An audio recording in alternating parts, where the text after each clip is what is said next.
গাজার ধ্বংসস্তূপের মাঝে দাঁড়িয়েছিল 7 বছরের ছোট্ট একটি মেয়ে আয়েশা। তার চোখে ছিল ধুলো, মুখে ছিল রক্তের দাগ, আর কোলে ছিল একটা ছেঁড়া পুতুল যার এক চোখ ছিল উপড়ে যাওয়া।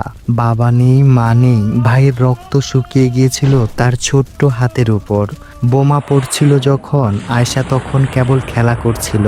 ঘুড়ি উড়াবে বলে উঠেছিল সে, কিন্তু ঘুড়ি নয়, আকাশে উঠেছিল আগুনের গোলা। তার মা তাকে বুক দিয়ে আগলে রেখেছিল। মা জানতো মায়ের বুকে পাথর আসবে, আয়েশা বেঁচে যাবে। মা চলে গেল, কিন্তু আয়েশা বেঁচে রইল। সেই ছোট্ট পুতুলটা হাতে নিয়ে সে এখনো বসে থাকে ধ্বংস হওয়া ঘরের কোনায়। প্রতিদিন কেউ না কেউ এসে বলে, তোমার মা নেই, কেঁদো না আয়েশা। কিন্তু আয়েশা কাঁদে না, সে শুধু চেয়ে থাকে শূন্য দৃষ্টিতে, যেন বলে, আমার ঘুড়ি কই গেল? পুতুলটা তো বলেছিল মা আর আসবে না। এ কি সত্যি?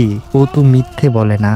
রাত নামলেই গাজার বাতাসে ভেসে আসে কান্না। পুড়তে থাকা ঘরের পাশে আয়েশার পুতুলটা, আর পুতুলটা বলে ওঠে, এই পৃথিবী এত নিষ্ঠুর কেন? বন্ধুরা, গাজার ছোট্ট আয়েশার জন্য যদি তোমার চোখে এক ফোঁটা অশ্রু আসে, তাহলে এই ভিডিওটি শেয়ার করে চ্যানেলটি সাবস্ক্রাইব করো। কারণ প্রতিটি সাবস্ক্রাইব হলো আয়েশার একটি ঘুড়ি, একটি পুতুল, একটি আশার আলো।